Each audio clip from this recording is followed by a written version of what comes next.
Shalom, like to give all praises to Yahweh Bashem Yahushai and double honors to the apostles and elders of Great Millstone. This is Yaradan. I'm endeavored to respond and thus explain in the most simple and concise manner possible the recent allegations involving myself. This soliloquy is not going to entail any vengeful remarks, no type of personal attacks. I've had quite some time now to reflect, pray, fast, and have a clear, sound mind. Doing this video is very important to me. It's not going to involve any emotionalism. I'm going to recant these allegations as best as I can. To shed light or to go deeper into details of certain things that transpired in the GMS Atlanta camp. Once again, I'm gonna try to be, or not try, but I am going to be diplomatic as much as I can, and this is not bearing any ill feelings to anyone out there. I hope that the listener has patience. And once again, I'll try to make this as concise as possible. With that being said, a little history about myself. I was born in Trinidad, grew up with quite fine parents, had a good household, got everything I ever wanted from my parents. In 1998, the first time I heard the truth was by an individual by the name of Kakam. Started listening to him. That sparked my interest. Before that, I was always into the Bible, but at that point in time, I knew that this had something to it. As much as you brothers out there, I know that your walks, when you came across the truth, that seed sprung in you. And mine was not much different. It just so happens that mine came a lot earlier. Now, with that being said, I did go back to Trinidad a couple of times, traveling back and forth. And in the early 2000s is when I got down with the camp in New York, namely with Zabak and Beloya. Once again, I had a very good upbringing, very good family, very good morals. What drove me to get into the truth was my tenacity in searching for the Most High. And that's something that I always had in me. It was never driven by any type of fame or glory or any type of monetary gain or monetary standard. It was just a plain, sincere zeal looking for the Most High. And that's all it's ever been. The men that I did come up with back then can attest to these characteristics. I did start working at NBC Studios in New York City, and I was always a very generous individual, always very generous, always very giving. At one point in time, I lost my job. At that point in time, I could have left and, just went back to Trinidad and relaxed, pursuant to what my parents told me. I always had somewhere to go. I did not need to, go through the trials and tribulations that I was going through at that point in time. Different things, concerning the truth. I had a lot of trials and tribulations. I chose to stay because I was fully enthralled by the truth. I chose to stay because I was fully convinced, and this excited me more than anything else, just learning the Bible the way I did. I applied myself painstakingly to learn the Bible. Okay, I was a very good student. I listened, I read, I studied very hard, And thus today is why I'm able to go into the Bible the way I can. And of course, all praise go to Yahweh Bashmi Awashai for that. With that being said, in 2005, I came to Atlanta. There weren't any Israelites here to my knowledge. I kept in contact with brothers in New York. And eventually I started teaching here in Atlanta. And I got down with some younger brothers, started teaching with some younger brothers. I was catapulted into the role of being the head of the camp, something which I never wanted to be. I never pushed myself up for that. I never campaigned for that. And the truthful men that were around can attest to this. That I never wanted that. I've never controlled any tithe money, ever. Okay, that was not in my control. So, the allegations of stealing tithes, put a pin in that. I'll get to that in a minute. Now, let's start with the brother Kashakwala. Now, I'm going to call names, but once again, this is not meant as any type of attack. I am just simply recanting and shedding light and giving detail on these so-called transactions. Now, with that being said, out of all the men that I've knew in Israel, I've only had monetary exchanges with a handful of them. Most of them I will mention in this video. Other than that, every other Israelite that's came across my path, if they're listening to this video and they're honest, they could sit there and say to themselves that when they did cross my path, they gained something from me, whether it be spiritual or physical. I was very generous to them, whether it be with my time or whatever resources that I can afford. I always gave. There are men out there that I gave to. I've never asked anything of them. Once again, put a pin in that. I'll get to that, and I may name some names, and this is not to blow anybody's spot up. This is not to denigrate anybody. This is not to make anybody look small or as a shyster or anything like that. This is just to paint the whole picture. So with that being said, the young brother Kashakwala, he was very vociferous in the sit down. He had a certain bravado about him, which I don't buy. I don't believe that bravado. For one, he should not be speaking to me like that because he's a very, very young guy and he has not been through what I've been through pursuing this truth.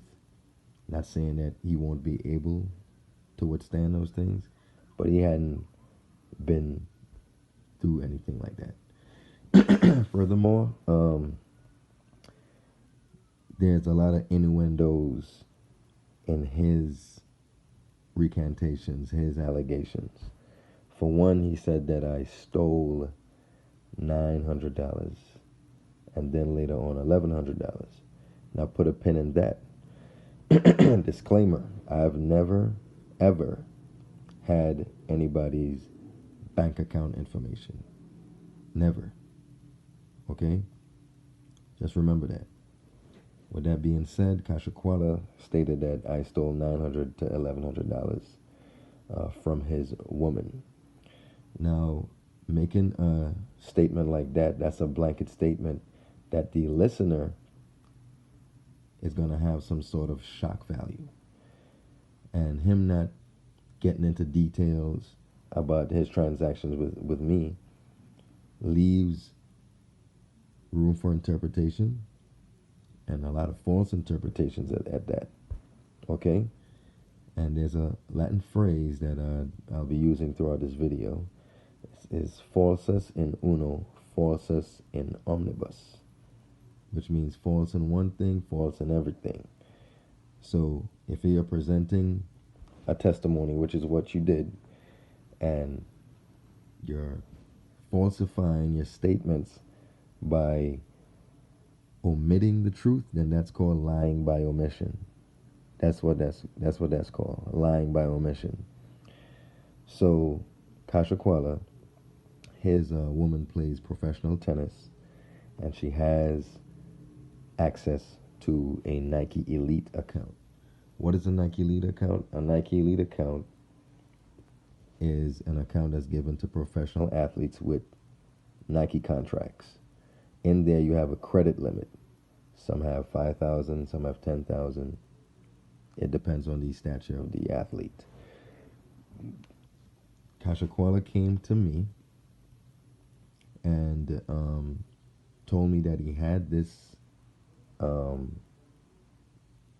website that his woman has, and knowing me, one more thing before I move on. Before I've met any of these gentlemen, any of these brothers, I've always been into collecting Air Jordans. I've had hundreds of pairs of Air Jordans before I even met them. This dates way back to 1996, 1997. Okay, if I go on vacation, I'm going at least 20 pairs. So I'm just painting the picture of who I've always been.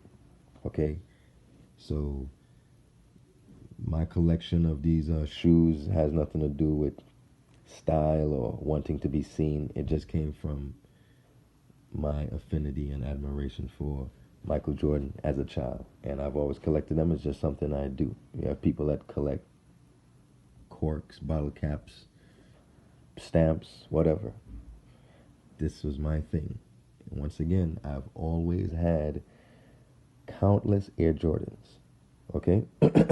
Not bragging or boasting, but just establishing who I am.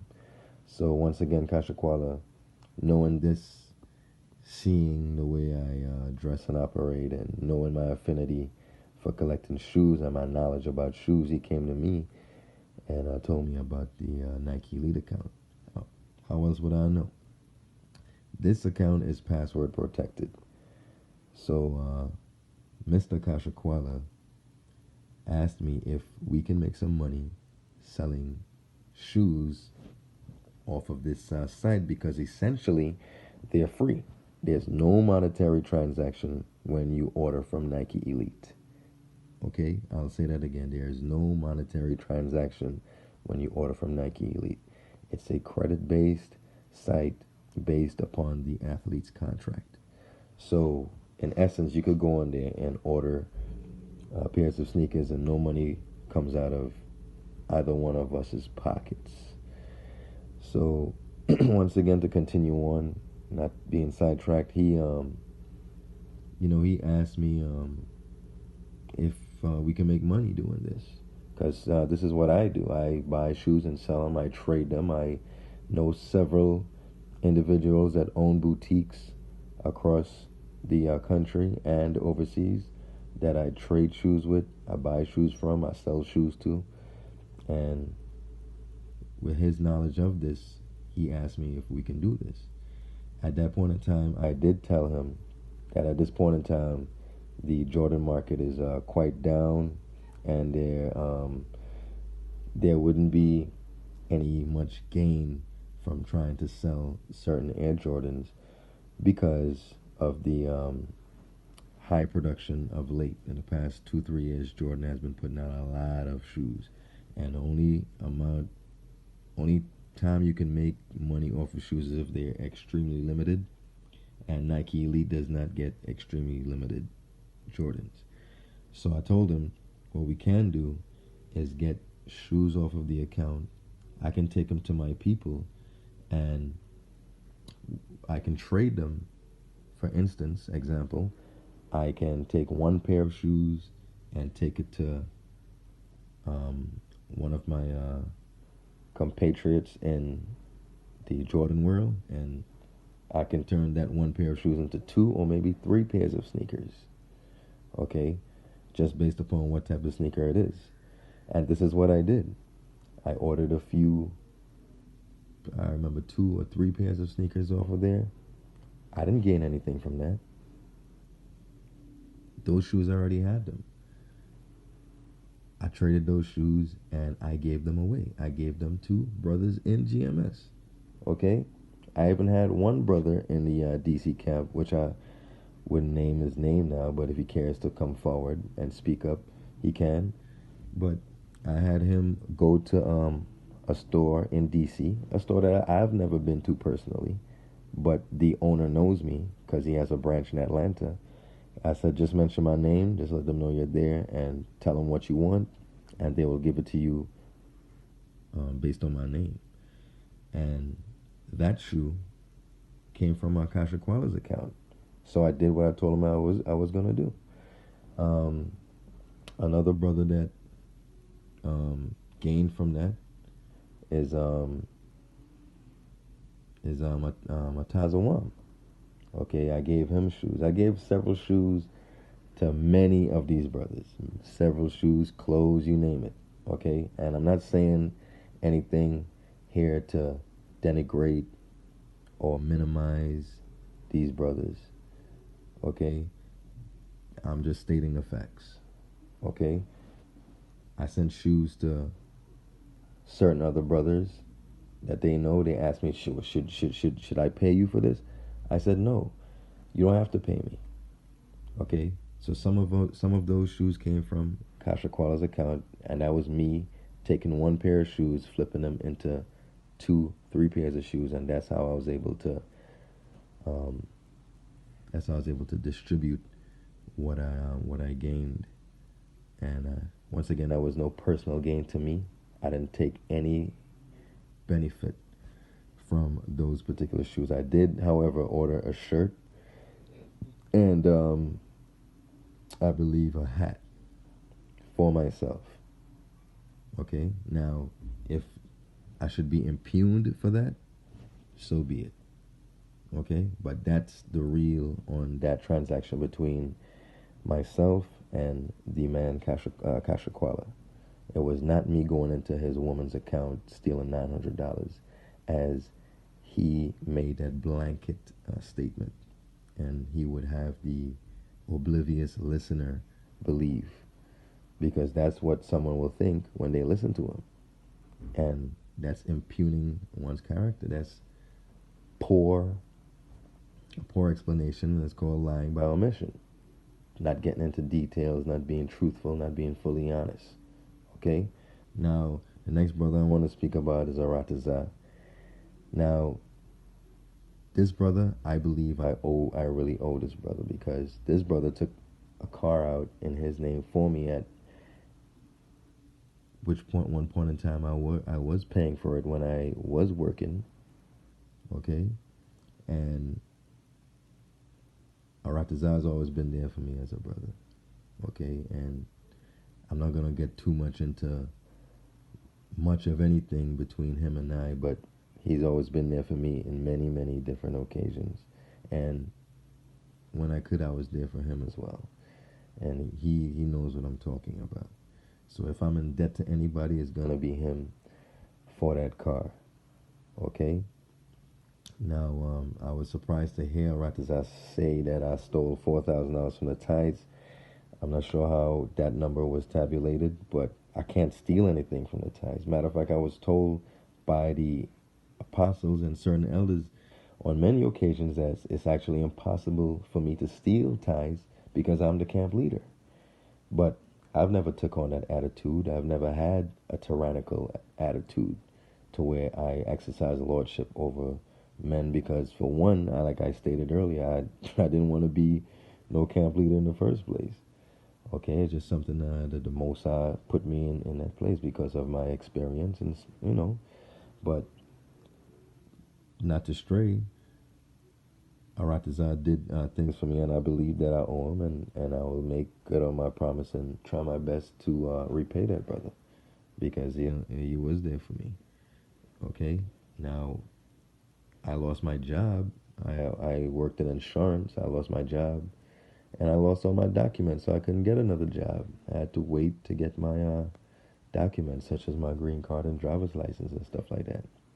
It took a lot of money to get that, and I didn't want to place the burden on anybody else, so I just freelanced in the meantime. Okay, got money how I could.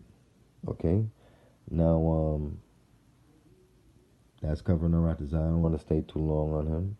And like I said, for all the men I've been around in Israel, this is a handful of men bringing these allegations against me, and I will go into it just a little bit of where it stems from. Okay, now to the brother from GMS Charlotte, Rich. Um, pardon me, I don't mean to call his government name. The brother's name is Ashaya, but Rich, I'm sorry, Salak, Ashaya, um, basically is rolling with the narrative that I stole his watch, and that could be furthest from the truth. Um, first of all,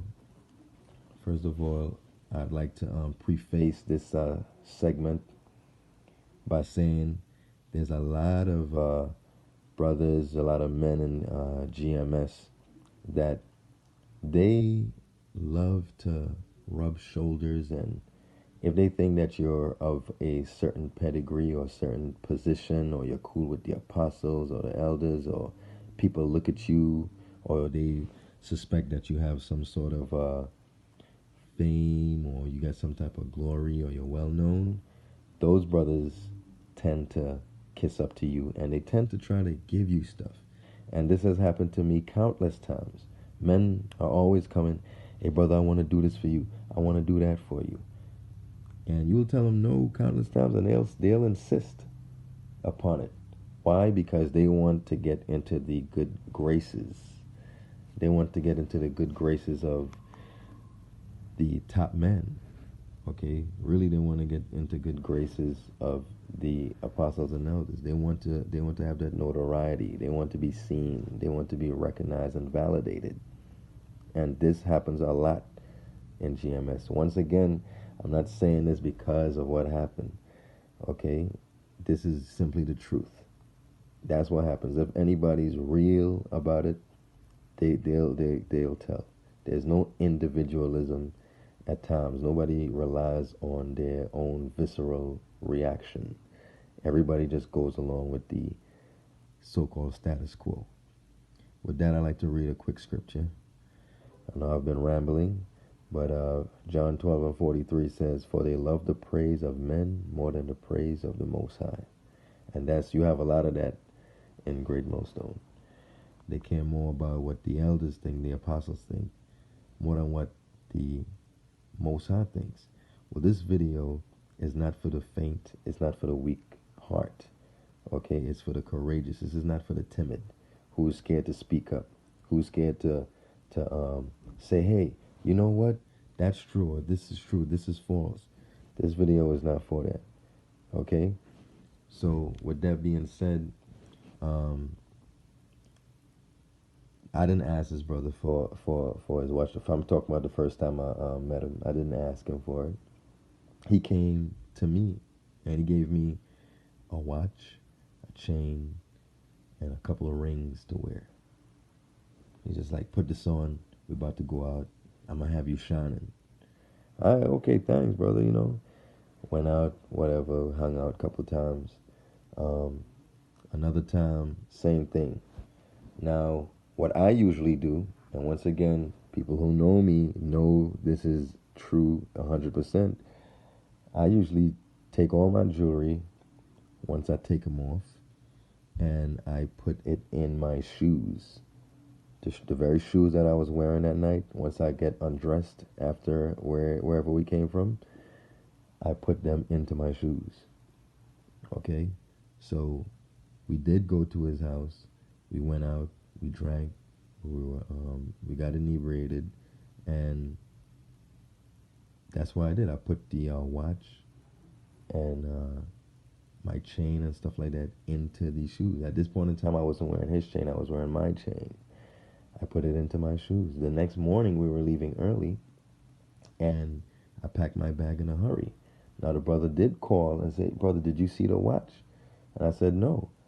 But then I said, let me check my things, my belongings, my bag, and the watch was in there.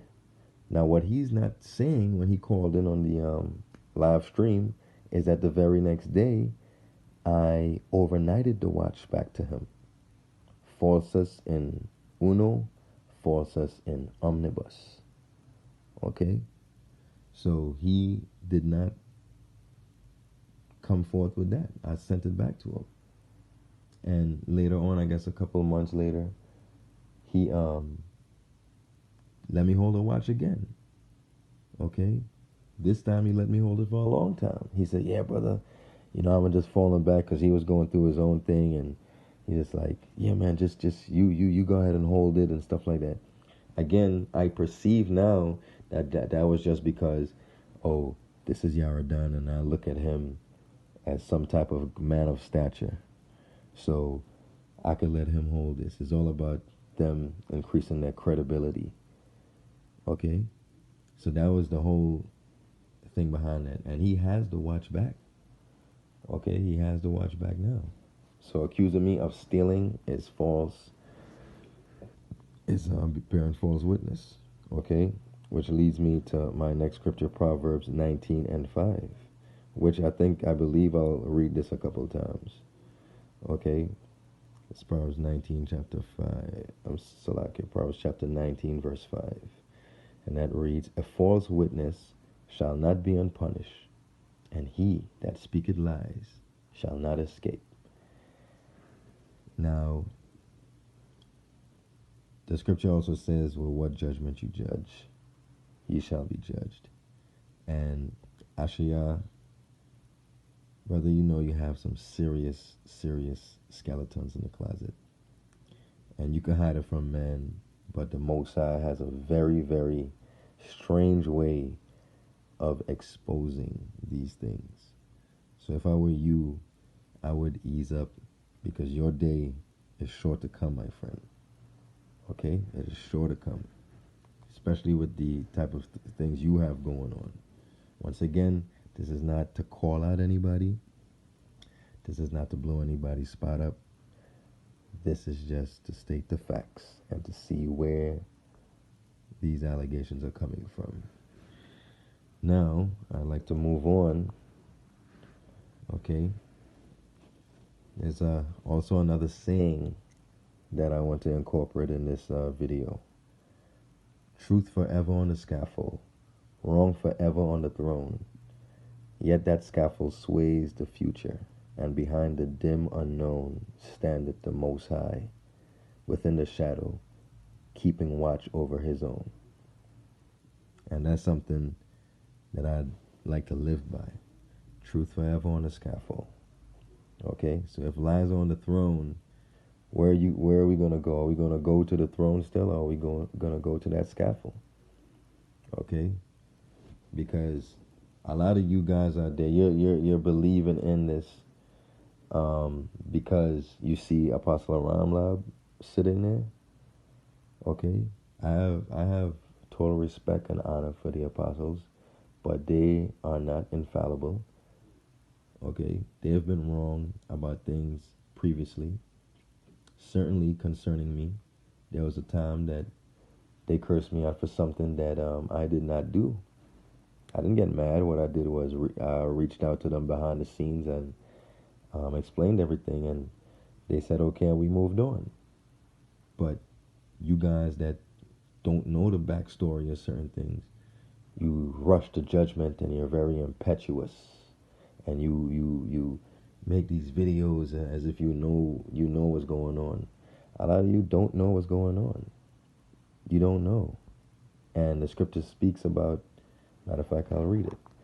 It's in Proverbs 15:13, I believe. No, 18:13. He that answereth a matter before he heareth it, it is folly and shame unto him. Because why? Yeah, a lot of men, they don't even know the matter properly. They're just regurgitating the emotionalism and ranting that they heard for 4 hours on YouTube, or over 4 hours. That thing wasn't spiritual at all. That was full of emotionalism. And I was dismayed by that. At one point in time, Apostle Aramlab yelled, "Get emotional, get emotional." Well, are we supposed to stray away from emotionalism and be concise in our speech and level headed? Okay, and I'll tell you what brought on that rant. Okay, I know exactly what brought that on. However, moving on, because I'm trying to not take too long on this. But once again, that video was full of trepidation and innuendos. Once again, innuendos. Falsus in uno, falsus in omnibus. Okay? So to the next brother, Zaab, which is my cousin, um, I taught him the truth back through the Spirit of Yahweh Shem Yahushai, of course, taught him the truth back in 2005. Um, he knew the truth. He used to be with Yahana and him at one point in time. He came down to Atlanta on my volition um, and joined the camp here. I encouraged him to do so because I told him that, which he knew for himself as well, that, Yahana and ISUPK, they weren't too forthcoming with the scriptures. They didn't have the full scope of it. And that this was the right path to follow. And naturally, he listened to me because, I've been around way longer than he has. Now, this brother always has never had an identity. He has a real identity problem. He doesn't know himself. Again, I'm not saying this to get down on him, but this is things I told him to his face. I've told a lot of brothers things to their face, as I mentioned that. Like Mr. Ashaya, I told him he was weak. Okay, because he's very much like Zaab in certain ways. Really weak to women, man. Really, really weak. I don't know if that sparks jealousy, because there's definitely a lot of jealousy and envy going on here. But I get women easily. I get whatever woman I want. I get them easily. Okay, not bragging or boasting, but that's just the way it is. Okay, that's just the way it is, folks. I get woman. Hey, it just happens. Okay, I know what to do, how to plot, how to speak. Okay, how to treat them. I treat them very nice. So, Zaab mentioned that I stole $60,000 to $70,000 from him.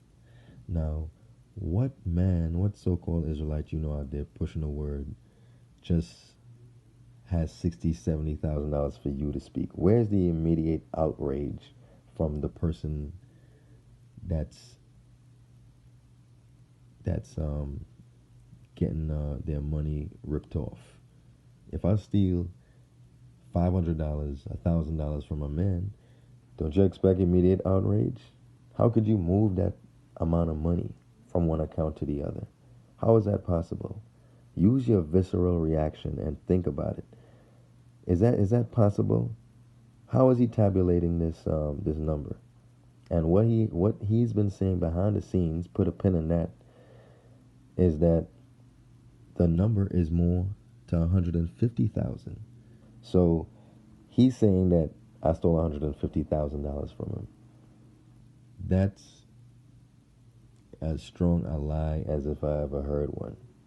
And for anyone to believe that, to feed into that, to let that seed grow in your mind, it's the height of naivete. Okay? For him to have the moxie to sit there and say that, notice before he said it, he licked his lips, he smiled, and he said 60 to 70,000. Because he knows it's a damn lie. And it stretches the credulity. Falsus in uno, falsus in omnibus. Truth forever on the scaffold, wrong forever on the throne. Okay? This is a brazen, blatant lie. This is one of the most deceitful, deceptive, duplicitous statements I've ever heard. Okay, from an individual that does not have an identity. Why do I say he doesn't have an identity? Because he follows everything I do. Tries to take my template and fit it into his life. Now, everybody that knows us outside of this, I'll say so-called Israelite circle, knows that and can attest to that. That this guy tries his best to follow me in everything I do. But for some reason, he thinks I'm envious of him. I was born with too much confidence to be envious of him. that's. If you really want to make me laugh, you could tell me that I'm trying to follow him in some way, form, or fashion. I have no envy towards anybody. I'm too confident and grounded in myself. Okay, I engage in solipsism from time to time. So that's never gonna happen. Okay, so falsus in uno, falsus in omnibus. Truth forever on the scaffold, wrong forever on the throne. Yet that scaffold sways the future. Okay, so what drove that sit down was I sent Zaab a text telling him that I'd like to retrieve the rest of my stuff. To which he's been ignoring me. He's been going around talking to anybody he can talk to and impugning and lambasting me. He's talking to people that's not even in the truth, telling them, yeah, he's suspended. Like they're gonna understand what the hell he's talking about. Okay. Furthermore, he's been talking to females that I cavort with around the city. He's asking them favors, inviting them out, going behind my back doing